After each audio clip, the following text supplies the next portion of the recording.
Hello and welcome to this episode of Cosmic Crow Tarot, where today we're going to be doing a reading for the Zodiac sign of Taurus. This will be the first of all 12 Zodiac readings that we're going to be doing. Seeing as at the present time, and when I'm making this video, it is Taurus season, it just makes sense to me to start with the fixed earth sign first. What you see here is not exactly the reading that I'll be doing. That will come in a little bit. We're actually going to take a look at the astrological connections to the sign of Taurus. With the exception of the card you see in my hand right here, which is from the Stories Oracle from the 8th house, which I'll put the description down, the link to that site down in the description below. Whether this deck is still available for purchase, I'm not sure, because I've had it for a few years and I ordered it as a pre-order, so I don't know if it's still available or not. But if that's something you're interested in, I'll leave it down there and you can check. What's really cool about these cards is that the symbol for the stars, the way they're placed in the sky, are the illustrations on the front of the card. And down here is a little question that relates to the sign of Taurus. And it says, how does your rage imprison you? Well, no offense to any Tauruses out there, but the sign of Taurus is one of the signs most known for being a little bit stubborn and holding on to grudges. So there's that energy, and when you do things like that, put that over, but I'll set that right there. When you do things like that, it's bringing you down. Like when someone wrongs you, you hold on to it. And if you hold on to it, it's like it brings you down into a lower frequency, and it makes you be filled with negativity. And while you might be filled with negativity about a situation of someone doing you wrong, there's a really good chance that the person that did you wrong doesn't even think about it. So don't let that energy bring you down. Don't be imprisoned by your own anger and rage. Focus on yourself and find what makes you happy. Again, we aren't quite to the reading yet, but what you can see here are 6 different tarot cards, and all of these cards are the cards that are astrologically connected to Taurus. We have the 5, 6, and 7 of Pentacles, or coins, as this card is called, which, same thing, it's just material happiness and wealth. Since it's the fixed earth sign of the Zodiac, it falls into the middle of the suit. So all the fixed signs will have the 5, 6, and 7 of the elements of their suit, starting like here with the 5, 6, and the 7, and those relate to the different deacons of the zodiacs. So every zodiac has 3 deacons. You know, the one that's the first deacon, which is, we'll just use Taurus for an example because that's where we are now, and I'll continue this in the other readings too. With Taurus, it's the first deacon, which would relate to the 5 of Pentacles here, is about April 20th, 21st to May 1st. And then the second deacon would be May 1st through May 10th. So at the time of this video, the 6 of Pentacles, which is the card I call the Sharing is Caring card, is the energy that's surrounding all of us, whether you're a Taurus sign, or Taurus sun, Taurus moon, and if there's any Taurus in your chart or not. 6 of Pentacles is usually the energy that represents this time of year. And we had the 7 of Pentacles, which relates to the third deacon of Taurus, about May 11th to May 20th, 21st. Court cards are related to the zodiacs, or the zodiac signs as well.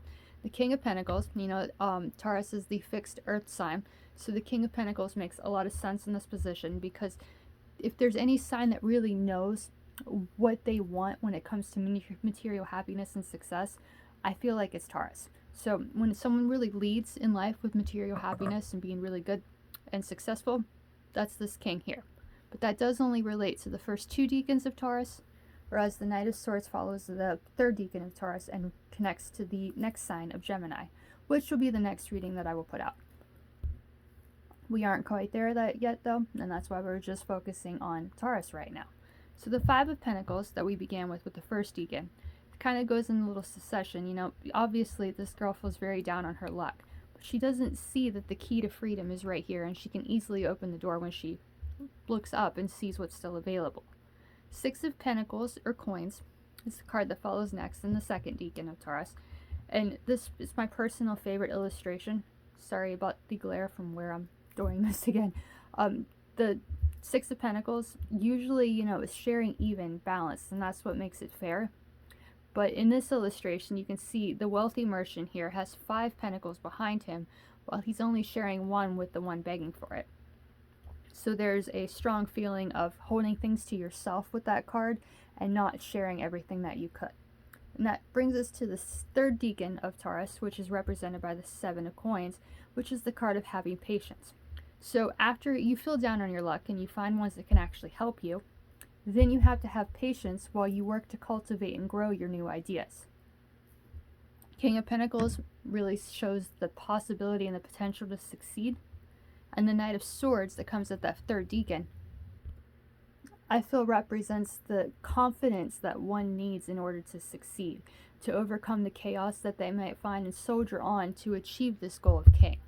Now, the Hierophant is the card, the major arcana card, astrologically connected to Taurus, but I've opted to share the Guru from the Groovy Weight Tarot instead, because I feel like this card is honestly more fun and enjoyable, and it kind of depicts the ultimate, what I feel the Hierophant represents.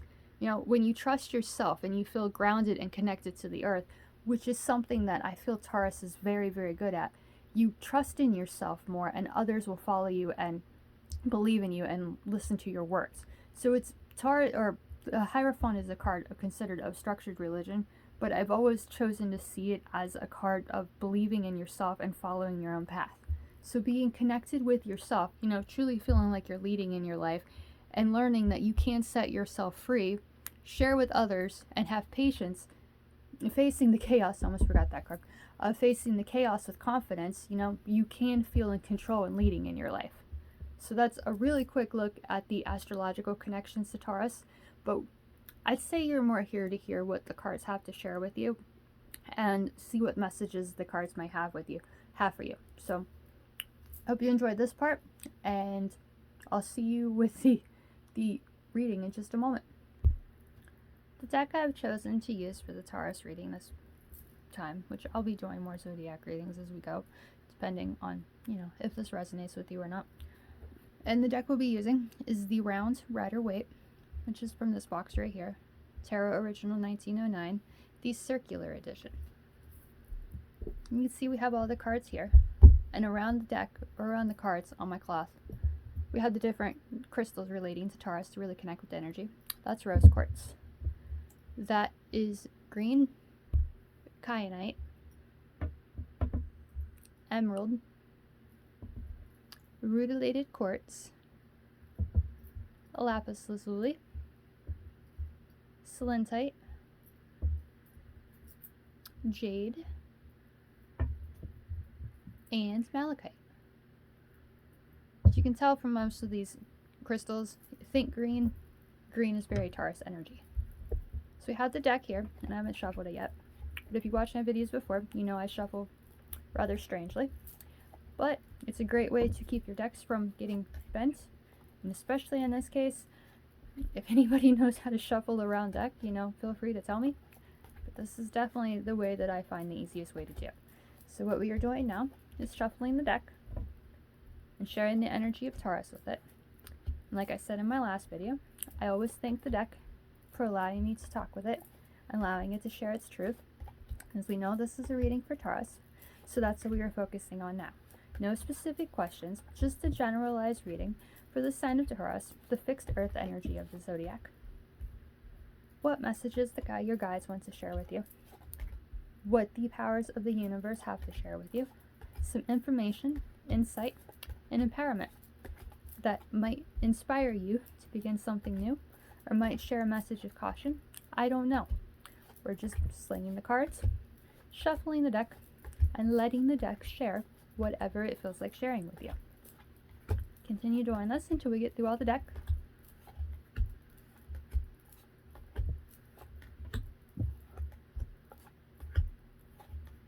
And say whatever you want to share. That's what we'd like to hear. And since the crystals surrounding it are with Taurus, this most definitely should resonate with your sign of Taurus.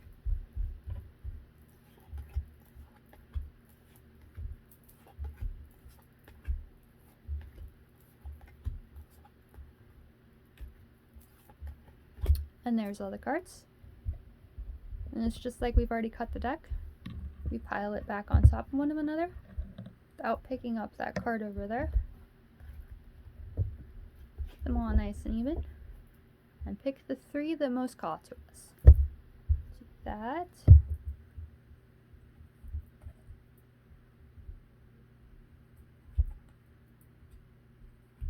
Thing about round decks, they like to pull out, like, don't forget me.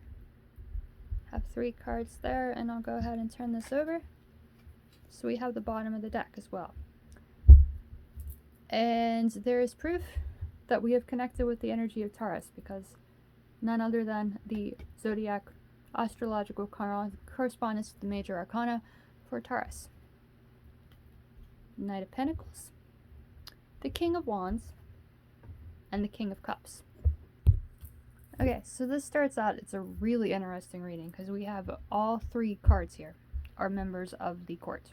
And when it comes to court cards, they are often considered the most difficult cards to read because they can mean many different things, and just looking at the picture, it's a little bit difficult to like come up with the interpretation and stuff like that, but we can do this. It's rather easy. When it comes to the court cards, they can represent people in or coming into our lives, aspects of ourselves or energy surrounding us. So these 3 members of the court here, 2 kings and a knight, might be representing somebody in our lives or somebody coming into your life that, you know, might help you. Like, this is the king that is very focused on following his heart. This is the knight that is very focused on soldiering on through the boringness and mundane things in order to find the success that he seeks. Like, we met the King of Pentacles just a moment ago when we did the overall look at the astrological connections, and that king is the one that represents Taurus, the fixed earth energy. This knight over here represents Virgo, the immutable earth energy, showing that you have to perfect your craft and work on it in order to find the success of the king. We don't have the King of Pentacles here, we only have the King of Cups and the King of Wands, which both relate to passion and enthusiasm. You know, following your heart and really listening to it. So as this is a generalized reading for you, Taurus, I feel like there's a question posed of what is your heart leading you to? This king over here, he's looking off in the distance, and he's very connected with his emotions so much that he's actually one with them, floating in the water. So he's probably seen a lot in his life. He's worked very hard to get to where he is. But that's probably the case with you as well. You're comfortable in your world, you're comfortable in your skin, and you're very grounded and connected to the earth.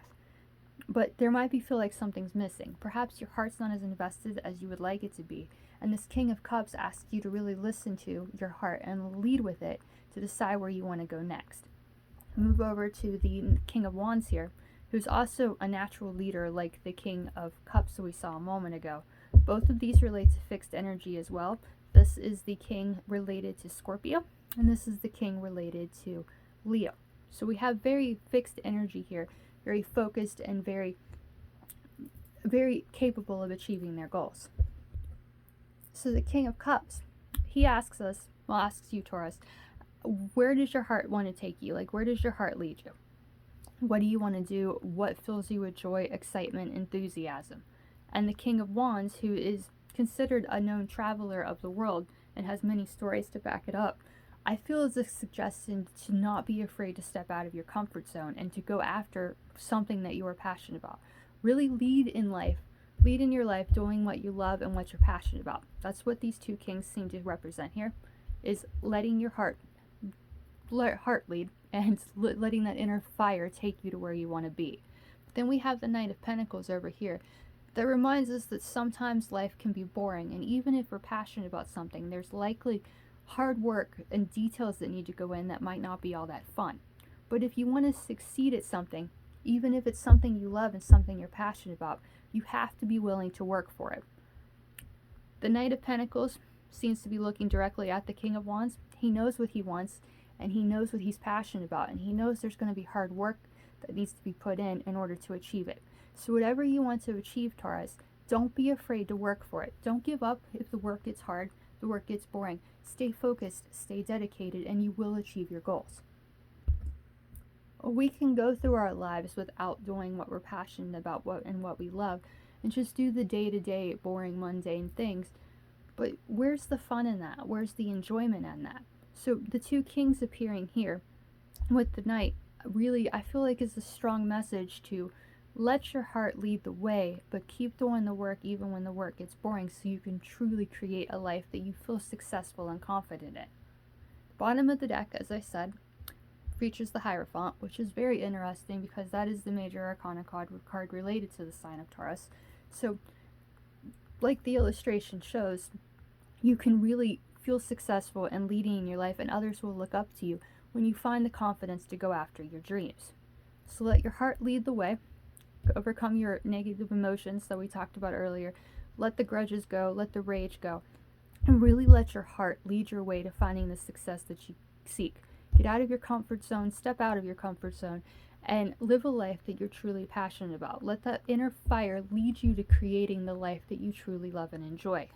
And don't be afraid of the hard work. Do it, focus on it, and perfect your craft in order to find success with it.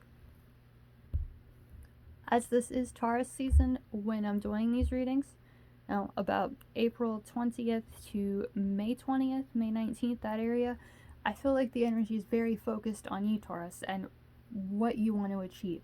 So really ask yourself, what is your heart leading you to begin? What can your heart truly help you achieve? Let that inner fire connect with that heart and go after the life you're passionate about. And be willing to work for it, because what you do now, if you're willing to work for it, even when the work gets boring, it's going to be so much more satisfying when you achieve it. You were meant to be a natural leader, Taurus. Others look up to you. You are successful and confident. You can achieve anything.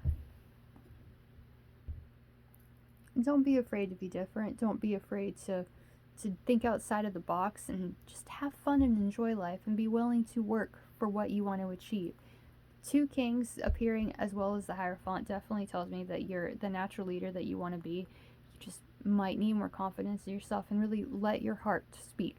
Listen to your heart to decide what you want to do. My motto has always been, it's even on the back of my business cards, look beyond what you know, follow your heart, trust the crow.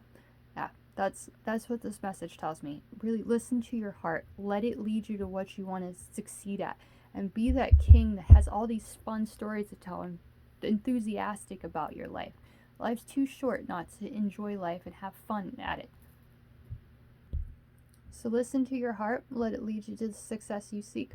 Continue the work whether you feel like it's boring at times or not, because even the most fun things can have boring experiences at times. And be the natural leader that you were meant to be. Others will look up to you. You are a successful person. You just need to believe it. Whatever it is that makes your heart sing, go for it. Be the person that you want to be. Feel successful in life with the confidence you need to go after your dreams, and let your heart lead you to the success that you seek. That is the reading for Taurus for the spring of 2022. I truly hope that you enjoyed it, and I look forward to seeing you in the next one. Thank you for watching.